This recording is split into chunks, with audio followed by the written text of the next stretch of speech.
A little bit of a meet and greet for the dogs.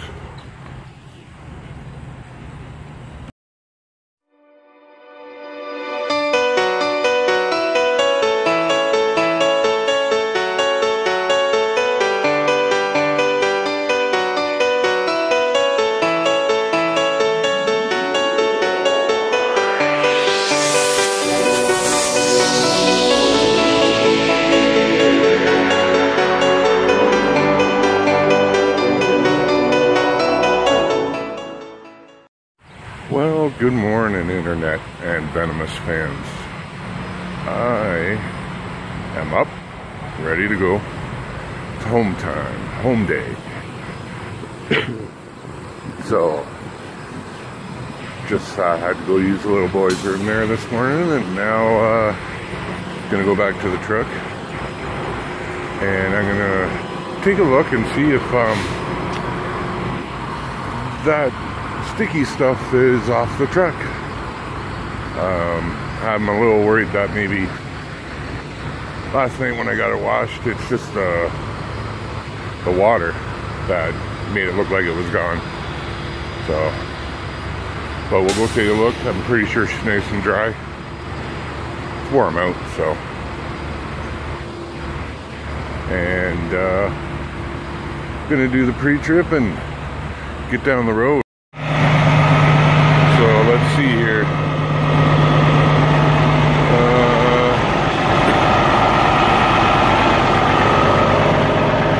Yeah, definitely looks like it's gone. Definitely is gone. That's a good thing.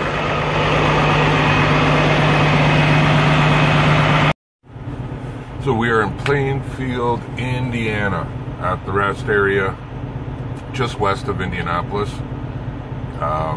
Probably about 30 minutes or so. Yep, 30 minutes or so. And we're gonna get going. Today's home day. Did my pre-trip. The stickiness on the truck is actually gone. So thank God for that. I didn't want that sitting and baking on the truck anymore. I was a little, if you watched yesterday's vlog, I was a little worried that the truck wash kind of just masked the situation and made it look like it was gone because it was wet and everything like that. But this morning she's gone, so there's a good thing for today. And I guess the other good thing is it's home day, so we are gonna fly on up, get up to Canada, get a Timmy's, and then drop the trailer, go home, see the wife, kids, maybe see if I can squeeze in some friends in there. But yeah, let's do this. So I'm out of Flying J, exit 4 in Indianapolis, on the I-465. Taking the perimeter to go around and grab the 69 and run that for a bit. Got my coffee, ready to go. What I think I might do on today's vlog is show my border cross. In case anybody gets a complicated load where you have to cancel your bond and you're crossing at Detroit going into Windsor, I'll show you where you actually have to go. I know the first time I went, I had a few trucker friends have to tell me where to go. I found it okay with their directions, it was great. But this you can actually see if you ever have to do it. If you don't have to cancel your bond and you just need to go straight across the border, then you'll just omit the one turn and just continue your way, and it'll show you the rest. And plus a little bit on the other side maybe of Windsor's new 401 extension there, which is really nice. You don't have to drive all the way through Windsor downtown anymore, so that's really good. But let's hit the road and we'll see what kind of footage we get. Okay, so we are coming up to the Ambassador Bridge and a couple exits here, and we have to go clear that bond. We have to remember that, so somebody remind me, because if we pass the entrance to get onto the U.S. customs side, we're going to be pretty much screwed. And that's not a good thing at all. So, let's see if we can remember.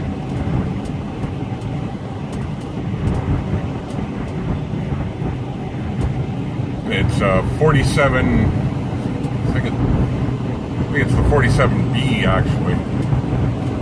Yeah, sign right there for it. Bridge to Canada. Hey. Should be land of Timmies.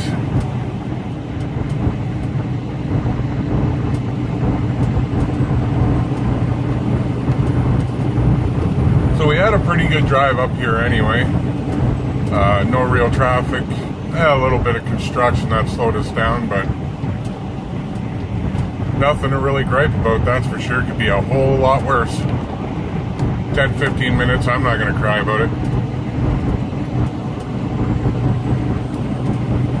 And we're going to be coming up to our exit shortly. It's kind of a quick ramp. If you're not prepared for it, you could miss it. Because you kind of have to go onto this on-ramp that's over, or yeah, it's a interstate on-ramp for them coming down onto us. But you kind of have to jump on that, and then the ramp for the bridge is right off of that ramp. So people have been known to miss it. And so here's the on-ramp that those guys came down.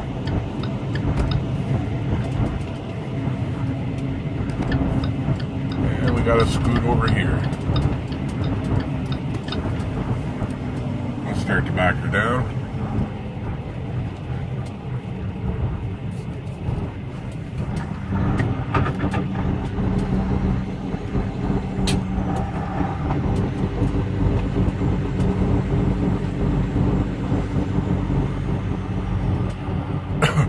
Where it says CBP facility, keep left. That's where we got to go. That's your only warning for it. Normally, as a truck, we want to go to the right, stick to the right. But we got to cross 2 lanes here and duck into this facility. Not really well marked. You could definitely miss it.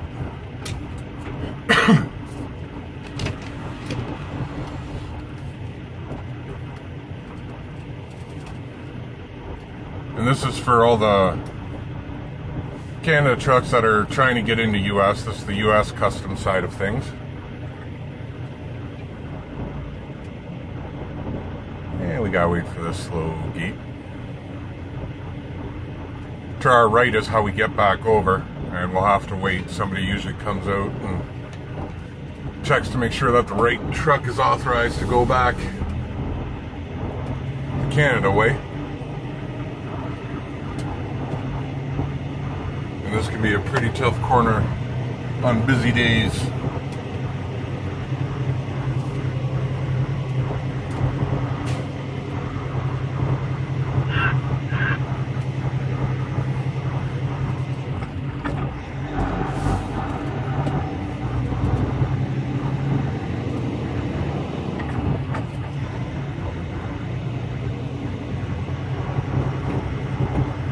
Where those guys are parked, we gotta just find a spot in there.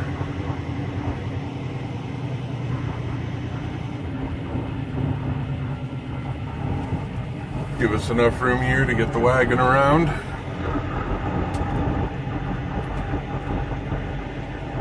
See all those boys there?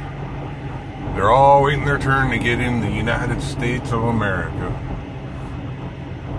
A couple other Celadon trailers here.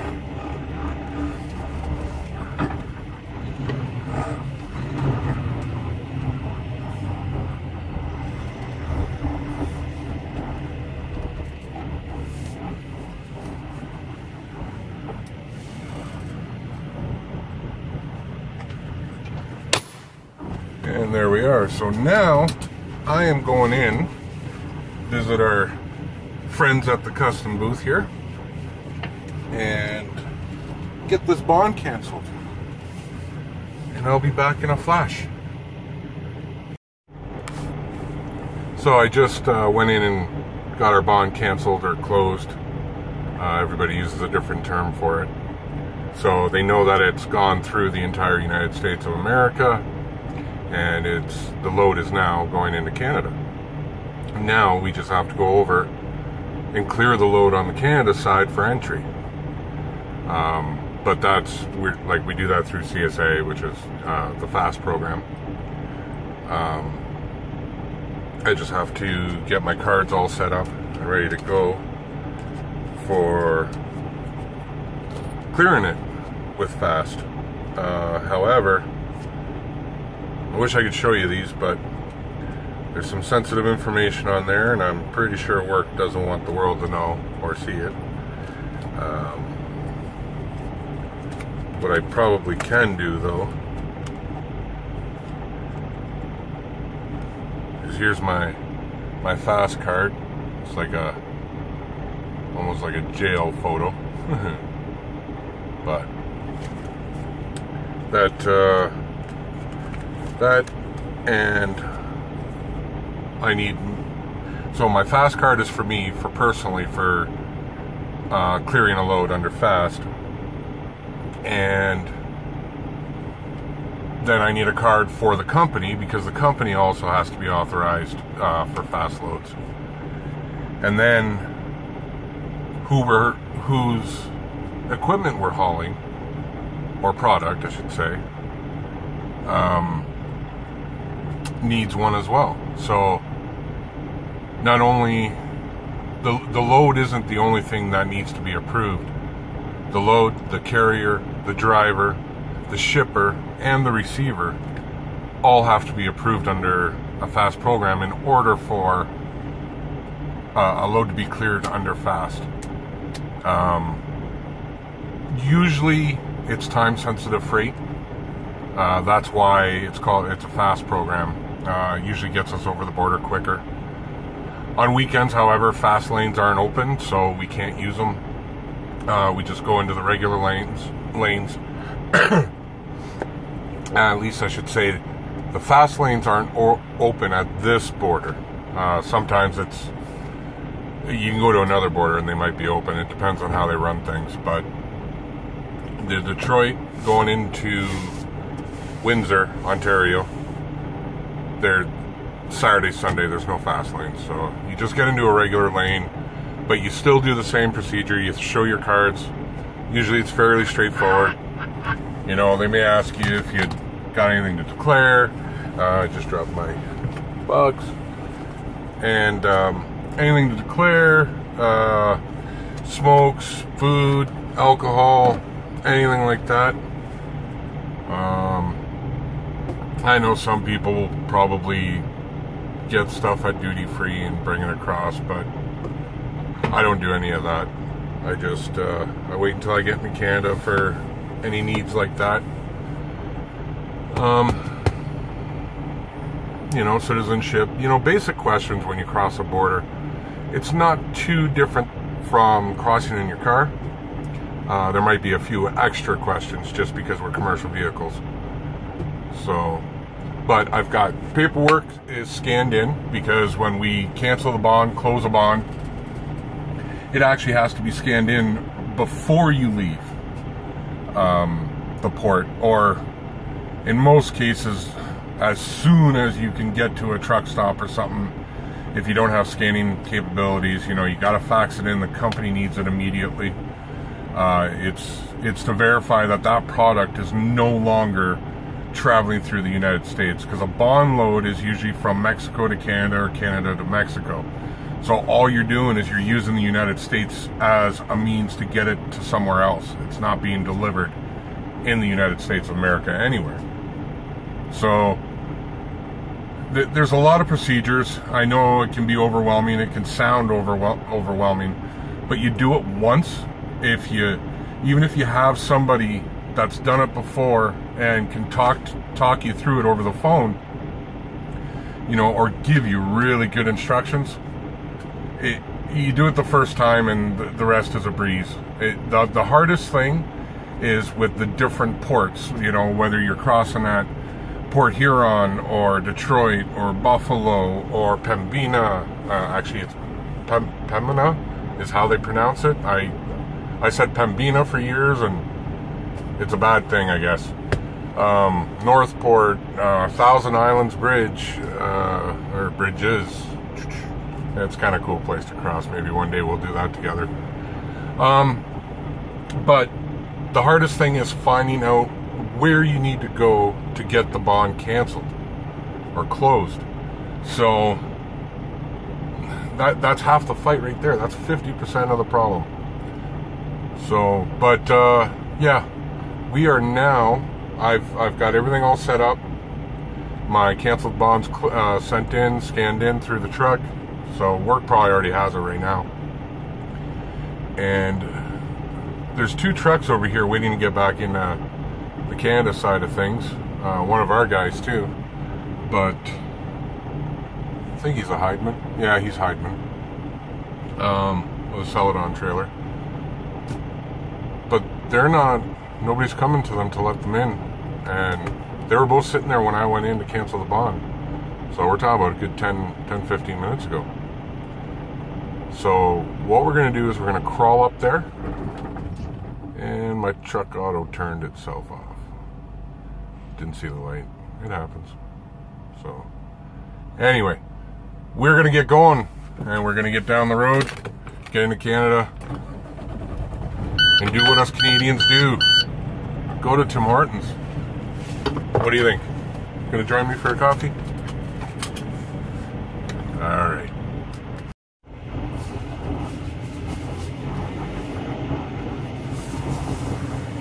And we have another one added to the lineup. Wow, this is a crazy place today.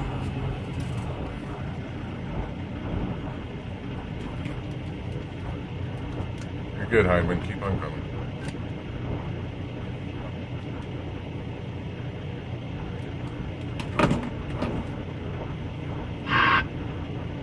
Might not have his radio on.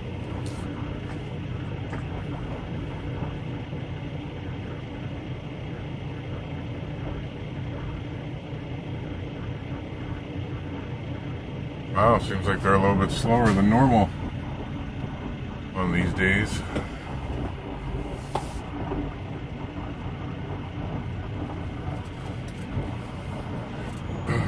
Oh, one truck's going. Hopefully he stays there and lets us all go at once. Oh, we got 2 Heidmans in front of me. 2 of them. Not just one. 2! 2! Look at that. Heidman. Just like saying Heidman.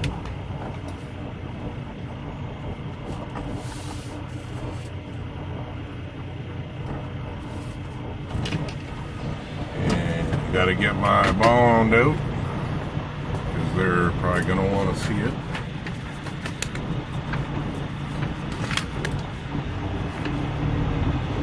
And you see right there to the right, that's where we came in. And this will bring us back to Canada.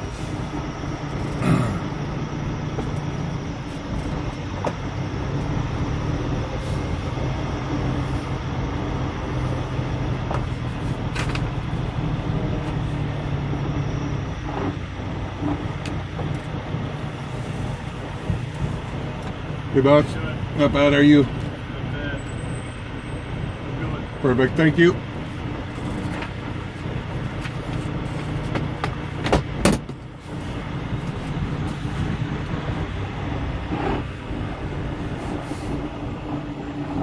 And all I did there was show him my proof of the closed bond.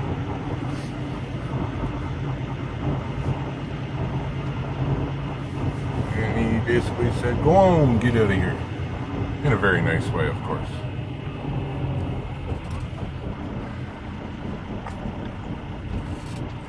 Wait for this little Honda to go. Don't want a Honda sandwich today. Oh, what are they doing over here? Probably gonna ask me some questions.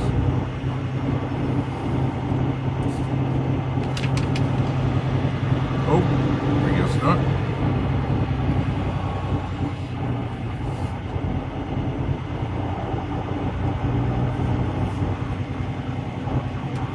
one Heidman guy went into the fuel aisles over there.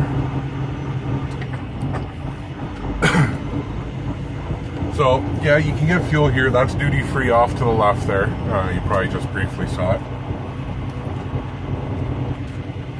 And over here, where these markers are, you don't want to stop in the yellow zone because it messes everything up. These are like weigh-in motions because it goes by weight, how much they charge you to use the bridge. I'll stick in this lane for you guys. Yeah, he's going a little slow in there.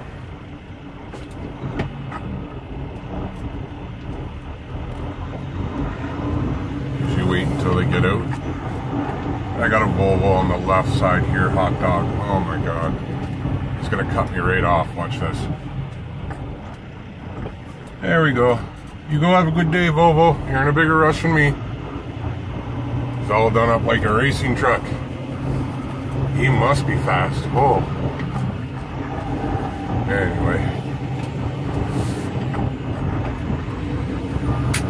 So this is the beginning of the Ambassador Bridge. Never crossed in a commercial vehicle? Or if you have, this will look very familiar. If not, not so familiar. Until we get up onto where this joins with the cars. Actually, the new section actually joins now, so I forgot about all the work they did to change the ramps around.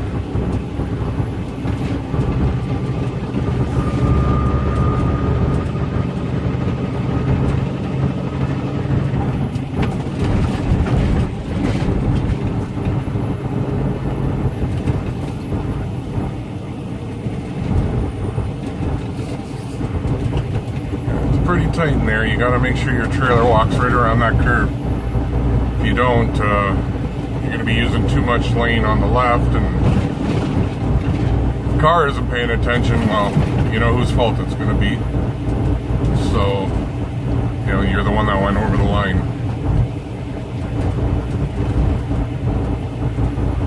One of my favorite bridges, though, is the Blue Water Bridge, the Sarnia-Port Huron crossing. It's a pretty bridge. Thousand Islands is kind of pretty, but it's more of old school. It can be a little nerve-wracking the first time. You're kind of on this metal grate as opposed to like actual concrete or pavement. It's pretty weird feeling the first time. And we got a bumper.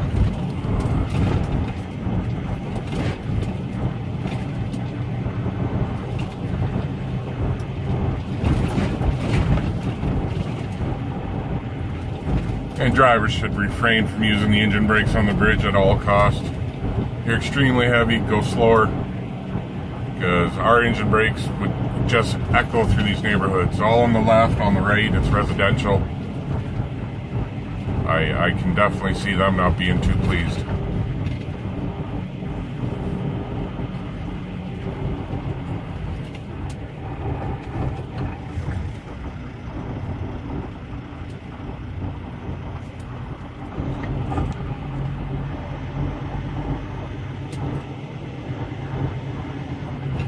Don't know if I mentioned this, but we're pretty light, about 10,000 pounds, 12,000 pounds. Not too heavy.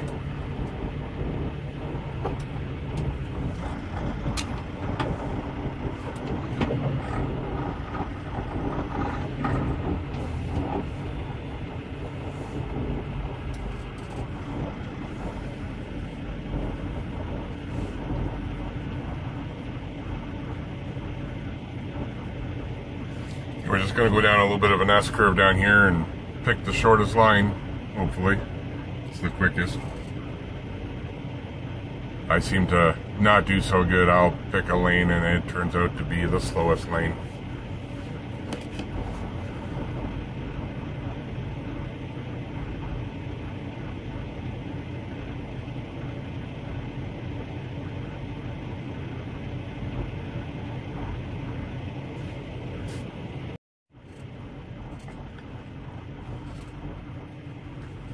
And I think from here I'll do a little time lapse for you guys.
So here we are, we're coming up to the first rest area once you get back into Canada. It's Tilbury, Ontario.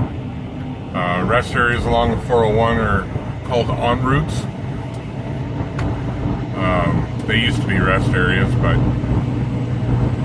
I think somebody bought them all out, changed them to these en routes. That's what they're called now. But we're gonna go in here and get us a Timmy's.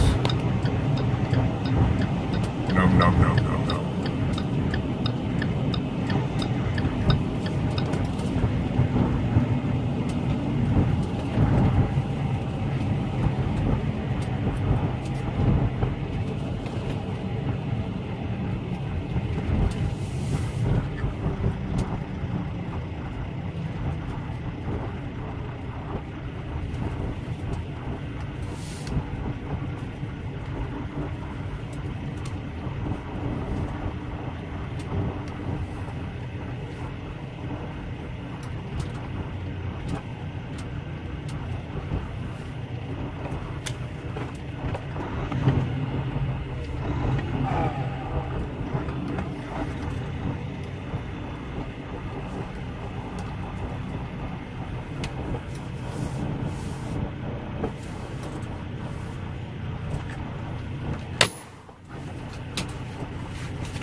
So I went and got my Timmy's. Oh, it's right here.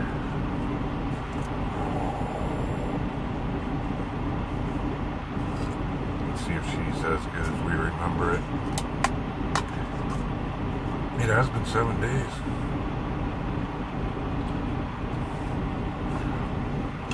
Oh yeah. Yeah, we're good. We are good for the next 2.5 hours, something like that. And we will be at the yard in Kitchener, dropping this trailer, dropping paperwork off. And from that moment, I will be packing up the truck, putting it in my car. I'll probably have to boost the car again because after about 7 or, I don't know, yeah, about 7 days, 8 days, there's something draining the battery. Do believe it's the aftermarket remote starter in there because we've done everything else, checked every circuit, checked every line. Nothing's causing a drain, but the only thing we have left to do is unplug that, dismantle it, or whatever. You know, if that's a problem, I'll just cut it out if I have to. But yeah, then I get to go home tonight, and maybe tomorrow you'll see a little bit about my home life.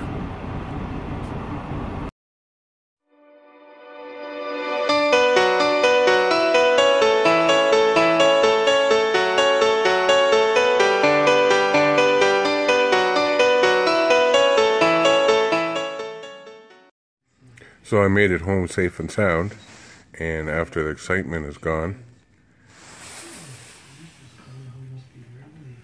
that's what I get to see. That's Miss Molly. She's our basset hound. You'll see more about her on the weekend. Anyway, she says, make sure you subscribe.